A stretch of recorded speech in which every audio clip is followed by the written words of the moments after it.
Everyone, welcome to learning with Vandana. So friends, आज की इस वीडियो में हम डिस्कस करेंगे राष्ट्रीय शिक्षा नीति 2020 को, क्योंकि इससे रिलेटेड इस बार काफ़ी क्वेश्चंस पूछे जा रहे हैं। तो मैंने आपके लिए पॉइंट बाय पॉइंट बनाए हैं जिससे आपको जल्दी और डिटेल्ड एनालिसिस हो जाएगी। फर्स्ट पॉइंट है, कस्तूरी रंगन जी की अध्यक्षता में प्रस्तावित किया गया। मतलब NEP नेशनल एजुकेशन पॉलिसी 2020 कस्तूरी रंगन जी की अध्यक्षता में प्रस्तावित हुआ। तो अब हम जान लेते हैं कस्तूरी रंगन जी कौन थे। कस्तूरी रंगन जी इसरो के पूर्व चीफ थे। ये क्वेश्चन भी पूछा जा सकता है क्योंकि इस बार जो काफ़ी क्वेश्चंस पूछे जा रहे हैं वो एक क्वेश्चन दिया जा रहा है, उसके बाद तीन चार ऑप्शन दिए जा रहे हैं और आपको बताना है कि इसमें से पहला सेकंड ऑप्शन सही है, ये पहला सेकंड तीसरा ऑप्शन सही है और कौन सा ऑप्शन गलत है। इसीलिए आपको हर एक लाइन को अच्छे से समझना है। नेक्स्ट है, यह 29 जुलाई 2020 को प्रस्तावित हुआ था। यह भी काफ़ी इंपॉर्टेंट है, आप इसको याद रखिएगा। ठीक है। नेक्स्ट है, यह हमारी तीसरी शिक्षा नीति है। इसका मतलब है एक आई थी हमारी 1968 में, आप सभी को पता होगा, जो थी कोठारी आयोग द्वारा आई थी। अगली आई थी 86 में आई थी हमारी राष्ट्रीय शिक्षा नीति, जो इंदिरा गांधी जी और राजीव गांधी जी के नेतृत्व में आई थी। नेक्स्ट हमारी अब आई है 2020 में, जो बिल्कुल अलग है। अब कई लोगों के दिमाग में यह आ रहा होगा कि एक हमारी 1992 में आई थी, तो जो 1992 में आई थी वो हमारी 86 का रिवाइज्ड रूप थी। ठीक है, वो नई नहीं थी, वो बल्कि रिवाइज्ड रूप थी। नेक्स्ट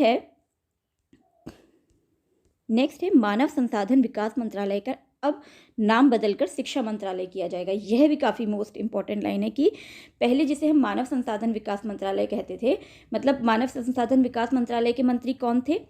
रमेश पोखरियाल निशंक जी। तो अब हम कहेंगे शिक्षा मंत्रालय के मंत्री कौन है? वो हैं रमेश पोखरियाल निशंक जी। तो हमें ये लाइन भी याद रखनी है। नेक्स्ट है, उच्च शिक्षा के लिए एक ही रेगुलेटर तय किया जाएगा। इसका मतलब है जो अभी तक अलग अलग टाइप के एग्जाम्स किए जाते थे, कंडक्ट कराए जाते थे, उसकी जगह पर सिर्फ एक ही एग्जाम कराया जाएगा, एक ही रेगुलेटर तय किया जाएगा। नेक्स्ट है, शिक्षा से दूर रह रहे 2 करोड़ बच्चों को मुख्य धारा से दोबारा जोड़ना। इसका मतलब है 2 करोड़ लगभग जो बच्चे हैं बाहर रह रहे हैं। ठीक है, मतलब एजुकेशन उन लोगों ने ग्रहण की कक्षा 1 या कक्षा 2 की, उसके बाद उन्होंने स्कूल छोड़ दिया किसी भी कारणवश से, उनको हमें वापस लेके आना है स्कूल में। तो यह एक मुख्य लाइन बोली गई है। और नेक्स्ट है, शिक्षा के बुनियादी ढांचे का विकास और नवीन शिक्षा केंद्रों की स्थापना पर जोर। इसका अर्थ है कि हमें जो दूर दराज क्षेत्रों में गांव हैं उन जगह पे हमें नए शिक्षा केंद्र खोलने हैं। ठीक है, और जो भी हमारा बुनियादी ढांचा है उसको और विकसित करना है। ठीक है। नेक्स्ट है, कक्षा 1 से 5 तक मातृभाषा का प्रयोग। जैसे कई बच्चों को कठिनाई आती है, हम जैसे सेकेंड लैंग्वेज ले लेते हैं, इसीलिए इस शिक्षा नीति में कहा गया है कि सेकेंड लैंग्वेज तो चलेगी ही, लेकिन कक्षा 1 से 5 तक हम जो मुख्य प्रयोग करेंगे वो मातृभाषा का ही प्रयोग करेंगे, जिससे बच्चे को समझ में अच्छे से आ सके। ठीक है, तो अब कई लोगों के दिमाग में ये भी आ रहा होगा ये शिक्षा नीति आई क्यों है, ये शिक्षा नीति खराब है या बुरी है। ठीक है, जबकि शिक्षा नीति बहुत अच्छी आई है क्योंकि इसमें बच्चे की क्रिएटिविटी पर जोर दिया गया है कि बच्चे क्रिएटिव कैसे हो सकता है। मतलब मेन चीज़ क्या है कि हमारी शिक्षा को, जैसे जो देश विदेश में है, मतलब विश्व स्तर पर उसको अच्छा करना। ठीक है। नेक्स्ट है, ये काफ़ी इंपॉर्टेंट लाइन है, इस पे आप इम्पॉर्टेंट, ये मुझे लगता है इसमें से क्वेश्चन कंफर्म आएगा। स्कूल पाठ्यक्रम में 10+2 ढांचे की जगह 5+3+3+4 का लागू करना। मतलब अभी तक जो हम 10+2 मतलब 10+2 मतलब इंटर बोलते थे ना, कि 10th हो गया, उसके बाद 11th 12th हो गया, वो इंटरमीडिएट के अंदर आ जाते थे, उसकी जगह भी 5+3+3 और 4 का हमें लागू करना। आप इसे अगर जोड़ेंगे तो क्या हो गया, 5 और 3 8 हो गया, उसके बाद 8 और 3 कितना हो गया, 11, 11 और 4 15। ठीक है, तो हमें यहाँ पर देखते हैं 5 का मतलब है, ये इसी से रिलेटेड है। 5 का मतलब है जिसमें आंगनबाड़ी और 1 से 2 कक्षा आएंगी। सॉरी, 5 में मतलब हो गया, ये हो गई हमारी आंगनबाड़ी। ठीक है, 3 क्लासेस आंगनबाड़ी में हो गई और कक्षा 1 और कक्षा 2 की बात हो गई। ठीक है, ये हो गया 5 का अर्थ। और अगर बात की जाए 3 का मतलब है 3 4 5। ठीक है, 3 के अंदर क्या होंगे, कक्षा 3 कक्षा 4 कक्षा 5, तो हो गए 3। ठीक है, और नेक्स्ट है कक्षा, उसके बाद फिर 3 आता है। 3 का मतलब है 5 के बाद क्या आना चाहिए, 6 7 8 ठीक है, उसी से आपको नोट डाउन रखना है। और 4 का मतलब है 9, 10, 11, 12 हो गई 12th। यहाँ तक हमारी शिक्षा की बात हो गई। अब 5 जो हो गया उसके अंदर कौन कौन सी एज आती है, तो हमें याद रखना है बच्चे की स्कूल क्या होती है। बच्चे को आंगनबाड़ी में कब भेजते हैं, तो आंगनबाड़ी में हम कक्षा 3 से भेज देते हैं, ठीक है, 3, 4, 5, ठीक है। उसके बाद जो होगी 3 से 8 तक आ गई आंगनबाड़ी, और 1 और 2 क्लास में आ जाएगा बच्चा, और 8 से 11 तक आता है 3, 4, 5 में। तो हमें एज याद रखनी है, ठीक है। उसके बाद ये भी याद रखना है, जो 5 का मतलब है ये होती है हमारी फाउंडेशन स्टेज। फाउंडेशन स्टेज का अर्थ है कि यहाँ पर हम बच्चे को प्लेवे मेथड के द्वारा चीज़ों को सिखाएंगे, ठीक है।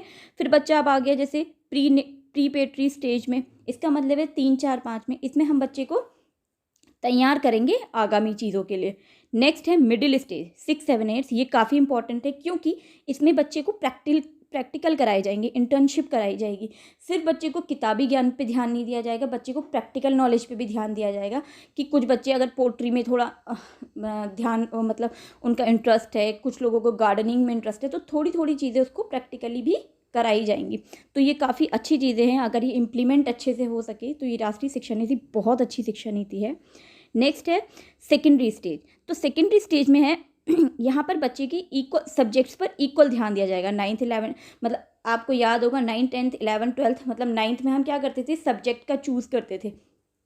तो जो सब्जेक्ट का चयन होता था, तो वो आप याद रखिए, अगर जैसे मेरे पास पीसीएम थी, ठीक है, अगर मुझे मैथ्स लेनी है तो मुझे फिजिक्स और केमिस्ट्री भी पढ़नी पड़ेगी। लेकिन अब की शिक्षा नीति में ऐसा नहीं है, अगर आपको मैथ्स के संग हिस्ट्री पढ़ना है तो आप उसे भी ले सकते हैं, मैथ्स के संग हिस्ट्री कर सकते हैं।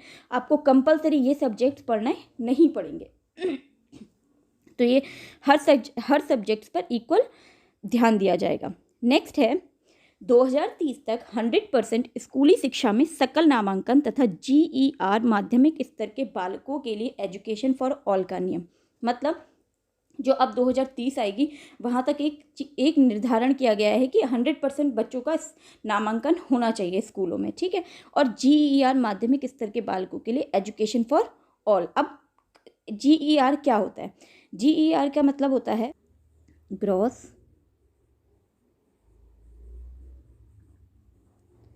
एनरोलमेंट रेशियो, ठीक है। आई होप आप लोग समझ गए होंगे कि GER क्या होता है, इसकी फुल फॉर्म पूछी जा सकती है।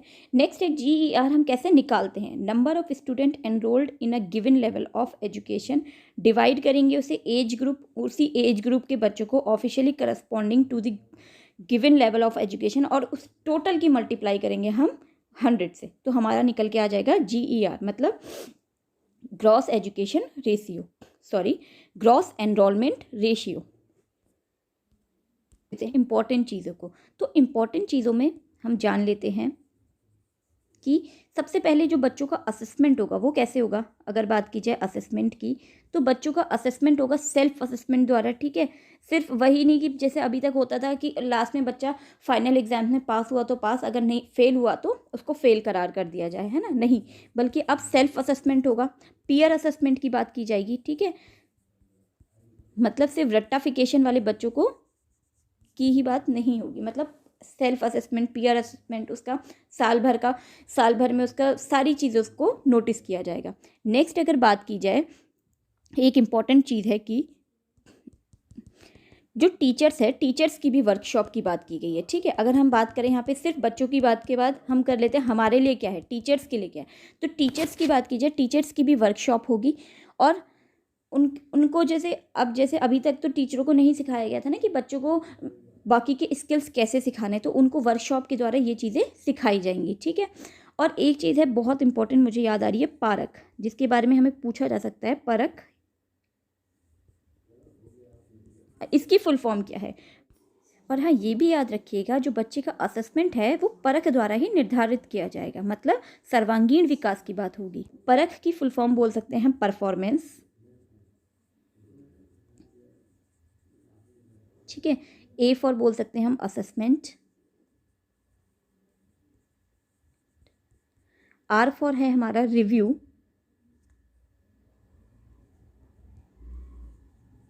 ठीक है। A फॉर बात की जाए तो A फॉर है एनालिसिस ऑफ नॉलेज, ये संग में ही है, एनालिसिस ऑफ नॉलेज। और एच की बात की जाए तो एच की बात है बच्चों का होलिस्टिक डेवलपमेंट, ठीक है, संपूर्ण विकास की बात की गई है यहाँ पर।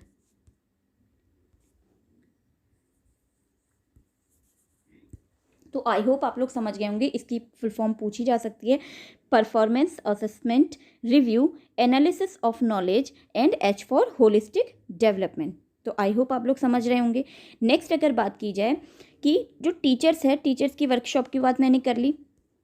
जो 12th है, जैसे अगर कई लोगों ने बीएड के बारे में सुना होगा, जैसे अभी तक क्या हो रहा था कि हमने ग्रेजुएशन किया, ग्रेजुएशन के बाद हमने बीएड या बीटीसी जो भी करना है कर लेंगे, लेकिन अगर बच्चे को 12th के बाद उसको लगता है कि वो बीएड या फिर उसको एजुकेशन लाइन में जाना है, तो वो 12th के बाद सीधे 4 ईयर का बीएड कर सकता है, ठीक है। लेकिन अब कई लोगों के दिमाग में आएगा कि जो बच्चा ग्रेजुएशन कर चुका है तो ग्रेजुएशन के बाद उसके लिए जो बीएड है वो हो जाएगा सिर्फ 2 साल का, ठीक है। और जिन लोगों ने पीजी कर लिया, पोस्ट ग्रेजुएशन कर लिया, उनके लिए सिर्फ 1 ईयर का बीएड हो जाएगा।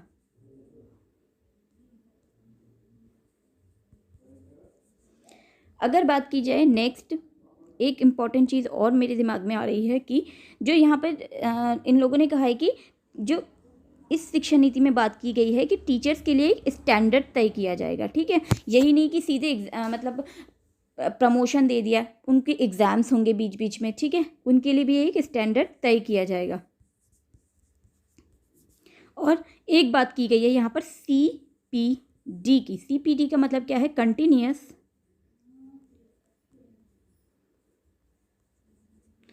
पी फॉर है प्रोफेशनल और डी फॉर है डेवलपमेंट। कंटिन्यूअस प्रोफेशनल डेवलपमेंट की बात हुई है, ठीक है।